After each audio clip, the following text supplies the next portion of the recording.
اللہ کے سوا کسی اور کی اطاعت جس سے اللہ کی معصیت لازم آتی ہو، شرک۔ لا طاعت لمخلوق فی معصیت الخالق، مخلوق میں سے کسی کی اطاعت نہیں ہوگی یہ اس معاملے میں جس میں خالق کی معصیت لازم آ رہی۔ ہاں، خالق کے احکام کے اندر والدین کا حکم بھی مانو، اطاعت کرو، اساتذہ کا حکم مانو، کسی اور کو اپنا لیڈر مانا ہے اس کا حکم مانو، لیکن ناٹ بیونڈ وہ جو سرکل ہے کتاب و سنت کا، اس سے باہر نہیں۔ لا طاعت لمخلوق فی معصیت الخالق، یہ آپ الجبرے کے فارمولے کے طور پر اپنے سامنے رکھیے۔ اب اسے اپلائی کیجئے، جیسے فارمولوں کے ذریعے سے پھر بڑے بڑے وہ سم جو ہے وہ حل کیے جاتے تھے سوالات۔ صبح کا وقت ہے، آنکھ بھی کھلی ہے، کوئی اذان کی آواز بھی کان میں آئی ہے، آپ کا نفس کہتا ہے ابھی سو جی۔ آپ نے اپنی چادر یا کمبل کو درست کیا اور کروٹ لی اور سو گئے۔ یہ کیا ہے؟ آپ نے کس کا حکم پیچھے پھینکا اور کس کا حکم مانا؟ اللہ کے حکم کو پیچھے پھینک دیا، نفس کے حکم کو آگے رکھ۔ یہ شرک، اس شرک کو جاننے والے بہت کم ہیں۔ مولانا روم نے خوب کہا تھا، نفس ما ہم کم ترس فرعون نیست لیکن ایراعون نیست۔ میرا نفس بھی فرعون سے کم نہیں ہے۔ فرعون نے کہا تھا نا، الیس لی ملک مصر وہذہ الانہار تجری من تحتی، کیا اس ملک مصر کی حکومت میری نہیں ہے؟ اور سارا جو یہ آب پاشی کا نظام ہے، انہار کا نظام ہے، وہ میرے کنٹرول میں نہیں ہے؟ جس کا چاہوں موگا کھلا رکھوں، جس کا چاہوں بند کر دوں۔ یہ تھا خدائی کا دعویٰ، انا ربکم الاعلی۔ تو مولانا روم کہتے ہیں میرا نفس بھی اس سے کمتر نہیں ہے۔ وہ کہتا یہ جسم میرا ہے، اس پر میرا حکم چلے گا، میں نہیں جانتا کون اللہ کون رسول، کیا حرام کیا حلال۔ تو فرعون سے کم تو نہیں ہے میرا نفس، لیکن ایراعون اس کی بہت مدد تھی، فوج تھی، لاؤ لشکر تھا، تو اس نے زبان سے بھی کہہ دیا کھل کر انا ربکم الاعلی۔ میں مسکین ہوں، غریب ہوں، میرے پاس کوئی طاقت نہیں ہے، میں زبان سے تو کچھ نہیں کہہ سکتا، اندر سے میرا نفس یہی کہتا۔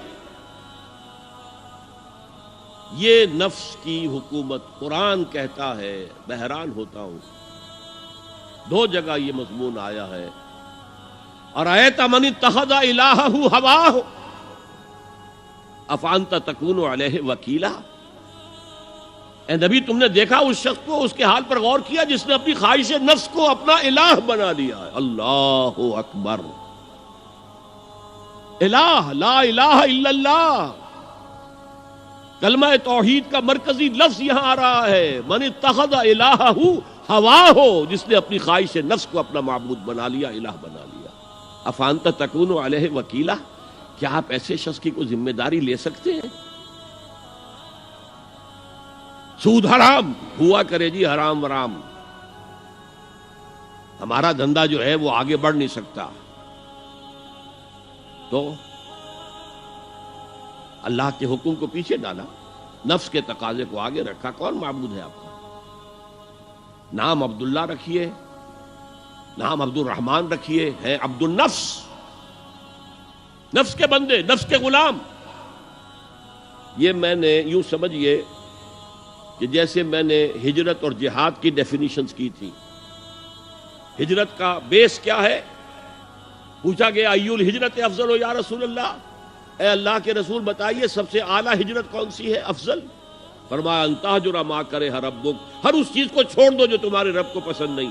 آج رات ہی سے آپ ہجرت شروع کر سکتے ہیں۔ جائزہ لیجئے کیا کیا چیزیں میری زندگی میں خلاف شریعت ہے، تو اللہ کو ناپسند ہے، فیصلہ کیجئے کہ آج کے بعد نہیں ہوگی۔ ہجرت شروع ہو گئی، افضل الہجرہ، سب سے افضل ہجرت شروع ہو گئی۔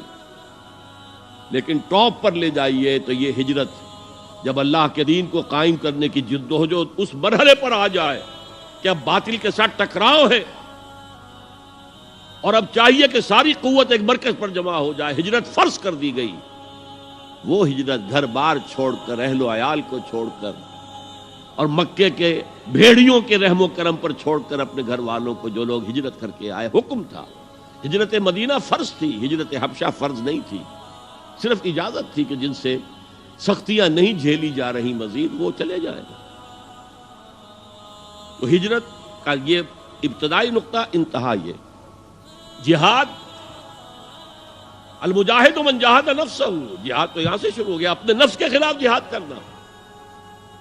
صبح نفس نے کہا ابھی سو جاؤ، آپ نے نفس کی بات کو رد کیا، اپنا کمبل اٹھا کے پھینکا، اٹھے، وضو کیا، نماز کے لیے آپ مسجد چل دیے، آپ نے جہاد کیا نفس کے خلاف۔ یہ افضل الجہاد ہے، اور سب سے چوٹی اوپر یہ ہے کہ جب وہ حق و باطل کی جنگ ہو تو جان ہتھیلی پر رکھ کر میدان میں حاضر ہو جاؤ۔ هي الحلقات تحفظني بآيات من القرآن، هي الحلقات تملأني بحب المصطفى العدنان۔ جی دوستو، جیسے کہ آپ لوگوں نے آج کی ویڈیو دیکھی ہے کہ ماشاءاللہ اللہ کے سامنے بہت خوبصورت بیان کیا ہے کہ اگر ہم اللہ تعالیٰ کے کسی اور کے سامنے جھکتے ہیں تو وہ شرک کہلاتا ہے، تو ہمیں شرک نہیں کرنا چاہیے، صرف اور صرف اللہ تعالیٰ کی عبادت و اطاعت کرنی چاہیے۔ ہاں، اگر ہمیں ماں باپ کی خدمت بھی کرنی چاہیے تو وہ بھی اسلام کے دائرے میں رہ کر بھی ہمیں اپنے ماں باپ کی اطاعت کرنی چاہیے۔ اگر ہم شیطان کی بات مانیں اور اللہ تعالیٰ کی بات نہ مانیں، کسی اور کی بات مانیں تو یہ بھی شرک کہلاتا ہے۔ تو دوستو، امید کرتا ہوں کہ ویڈیو آپ لوگوں کو پسند آئی ہوگی، آپ لوگوں نے کچھ سیکھا ہوگا۔ اگر کچھ سیکھا ہو تو اس پر عمل کریں تو انشاءاللہ زندگی آسان ہو جائے گی۔ تو دوستو، اگر ویڈیو آپ لوگوں کو پسند آئی ہو تو ہمارے چینل کو لائک کریں، سبسکرائب کریں اور زیادہ سے زیادہ شیئر کریں۔ شکریہ۔